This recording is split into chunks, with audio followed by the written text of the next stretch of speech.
Hi, and welcome back to our channel. Today we're going to talk about an important topic that affects millions of people worldwide, Helicobacter pylori infection. We'll cover its symptoms, causes, treatments, and how you can prevent it. Let's get started. Helicobacter pylori is a bacteria, and it infects the stomach that can cause ulcer. About the half of the population has Helicobacter pylori in their stomach, but not all of them show symptoms. So, let's understand what are the symptoms of Helicobacter pylori infection. So the general symptom is bearing sensation in the abdomen, and it worsens when the stomach is empty. Other than the nausea, loss of appetite, bloating and weight loss is kind of other symptoms of Helicobacter pylori infection. Let's talk about the transfer route of Helicobacter pylori. It could be 1. Oral route, 2. Gastro-oral route, 3. Fecal-oral route, 4. Environmental factors.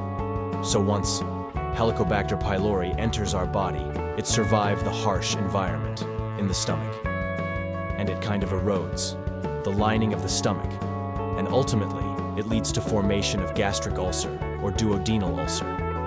Now let's try to understand the ulceration process in bit more details and how Helicobacter pylori can survive in the harsh environment. Inside the stomach here is the gastric mucosa, and you can see mucosal lining, which contain of several epithelial cell and other cell types.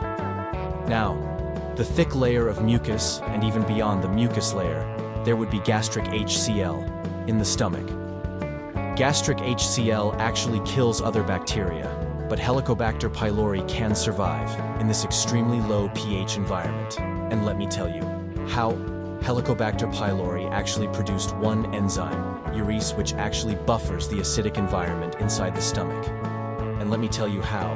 So the urease enzyme can convert urea into the ammonia, and ammonia being basic can buffer the immediate sorting of the Helicobacter pylori, and it can create a somewhat basic environment that allow the Helicobacter pylori can survive.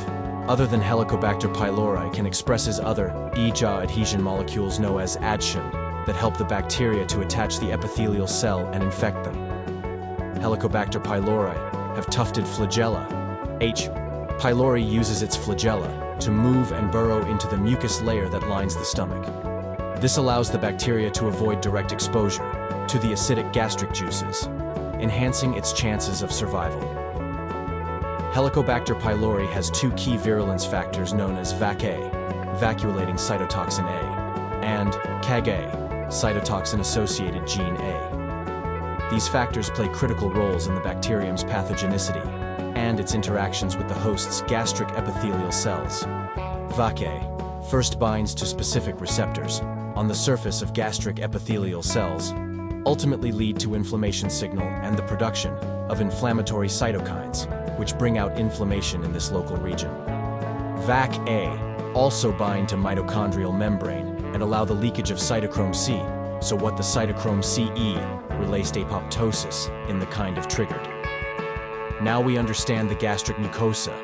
There would be apoptosis of the cell, there would be inflammation, and this lead to further inflammation and leaking of the gastric HCl in the mucosa, which ultimate to the ulcers formation, and it gives you pain sensation when stomach is empty.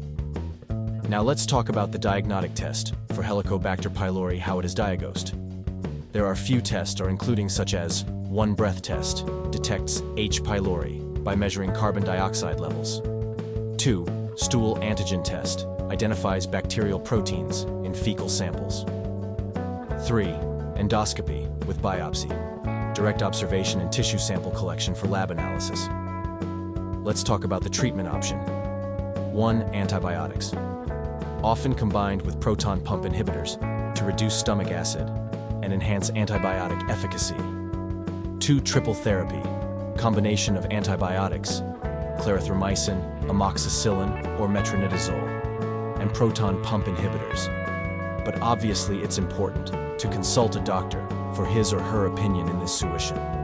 Prevention of H. pylori infection primarily involves adopting good hygiene practices, avoid contaminated food and water, practice safe food handling, maintain personal hygiene, consider screening and treatment.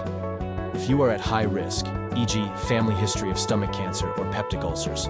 Consider discussing with a healthcare provider about screening and potential treatment for H.pylori infection. These steps can help reduce the risk of H.pylori infectiona. Thank you for watching. Don't forget to like, comment, and subscribe for more informative videos.